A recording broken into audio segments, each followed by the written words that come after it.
విసిగిపోయాను. చాలా బాధ ఎక్కువైపోయింది, భయం ఎక్కువైంది. ఇక తట్టుకోలేక ఇంకొకటే ఒక మార్గం అనుకున్నాను, చచ్చిపోవాలని. ఎడ్వర్డ్ విలియమ్స్ ఎందుకు అలాంటి నిర్ణయం తీసుకున్నాడు? అతని ఆలోచనలు చెడు మార్గంలో పయనించడానికి అతను ఎంచుకున్న మార్గమే కారణం. ఎడ్వర్డ్ జన్మించినప్పుడు అతని తల్లిదండ్రులు అతన్ని దేవుని సేవకు అంకితం చేశారు. స్కూల్లో అతడు ఎంతో క్రమశిక్షణ కలిగిన విద్యార్థి. అయితే అతను కాలేజీకి వచ్చేసరికి తల్లిదండ్రులకు ఇచ్చిన మాటకు వ్యతిరేకంగా నడవటం ప్రారంభించాడు.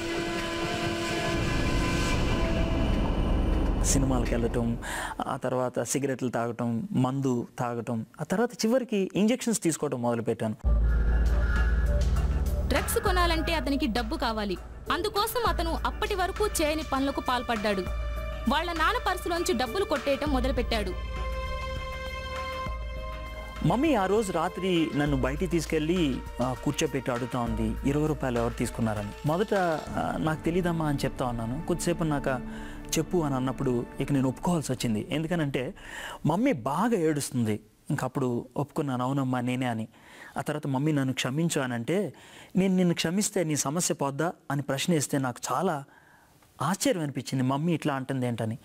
అప్పుడు అన్నది, నేను క్షమిస్తే నీ సమస్య పోద్దా అని. లేదమ్మా అన్నాను. అప్పుడు ఏసై గురించి చెప్పింది. ఈ సంఘటనకు తోడు మరొకటి జరిగింది వాళ్ళింట్లో. ఎడ్వర్డ్ వాళ్ళ నాన్న ఎంతో ఇష్టపడి దాచుకున్న పెన్ను తీసుకువెళ్లి ఎక్కడో పోగొట్టాడు. ఆయన ఏమంటారో అని భయంతో యేసుక్రీస్తును ప్రార్థించాడు. మొదటిసారిగా ప్రార్థన చేశాను, ఏసయ్య నువ్వంటూ నిజంగా ఉంటే నాకు పెన్ను దొరికేటట్లు చేయని. ఎంతకీ దొరకలేదు. ఇక విసిగిపోయాను. చాలా బాధ ఎక్కువైపోయింది, భయం ఎక్కువైంది. అదే రోజు సాయంత్రం ఎడ్వర్డ్ స్నేహితుడు సురేష్ అతన్ని తనతో పాటు ప్రార్థనా సమావేశాలకు రావాల్సిందిగా ఆహ్వానించాడు. తప్పు చేశానన్న భావంతో, భారంగా మారిన హృదయంతో అతడు సురేష్ తో చర్చికి వెళ్లటానికి ఒప్పుకున్నాడు. అక్కడ అతనికి మనశ్శాంతి లభించలేదు కదా, ఇంకా వేదన అధికమైంది, దిగులు ఎక్కువైంది. ఆ బైబిల్ స్టడీ తీసుకున్న ఆయన్ని కొన్ని ప్రశ్నలు వేశాను. ఆ ప్రశ్నలకు ఆయన జవాబు చెప్పలేపాడు. అనుకున్నాను అప్పుడు ఏసై కూడా నా ప్రశ్నలకు సమాధానం ఇవ్వలేడని. ఇంటికి వస్తూ ఉన్నప్పుడు ఆలోచిస్తూ ఉన్నాను, బాధపడుతున్నాను. అపరాధ భావం, నిరాశ, ఆవేదనలు తట్టుకోలేక, మరోవైపు అన్ని రకాల దురలవాట్లతో ఏం చేయాలో తోచక చివరికి అతను ఆత్మహత్య చేసుకోవటానికి రైలు పట్టాలెక్కి చావును ఆహ్వానిస్తూ నిలబడ్డాడు.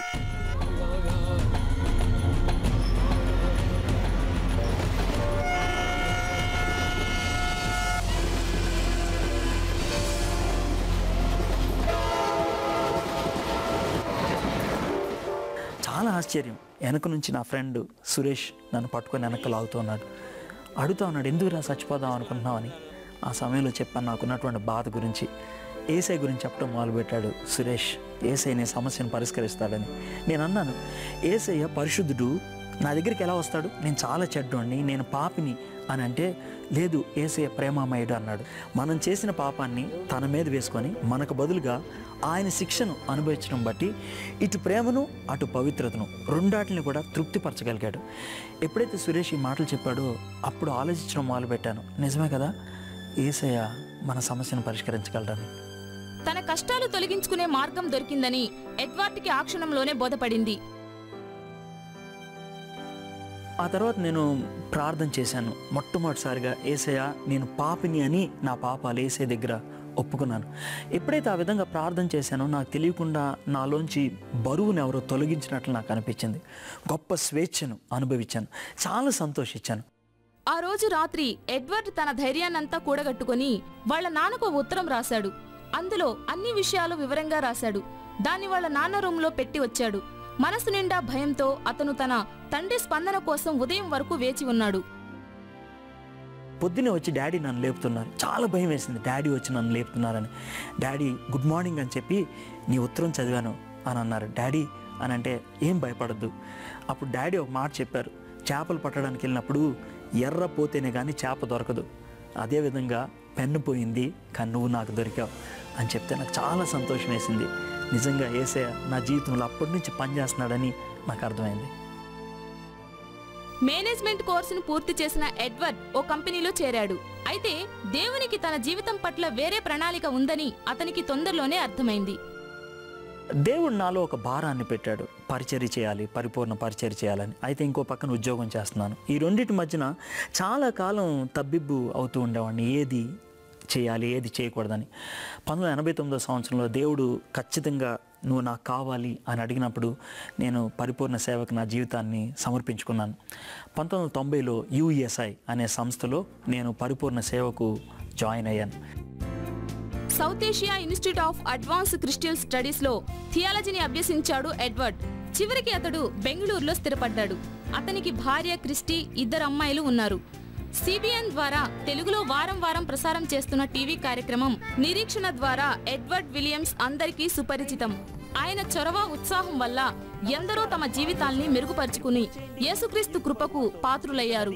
మీ ఎడ్వర్డ్ విలియమ్స్ కొన్నిసార్లు మన విషయముల పట్ల మనం ఎంతగా దేవునికి సమర్పించుకుంటే దేవుడు మనల్ని అంతగా ఆశీర్వదిస్తాడని నేను జీవితంలో నేర్చుకోగలిగాను. నా జీవితాన్ని ఒకసారి కనుక నేను చూసినట్లయితే, నేను ఎప్పుడైతే దేవునికి ఎక్కువగా నన్ను నేను అప్పగించుకున్నాను, దేవుని వాక్యానికి ఎప్పుడైతే విధేయత చూపించానో దేవుడు నన్ను అప్పుడు ఎక్కువగా ఆశీర్వదించాడు.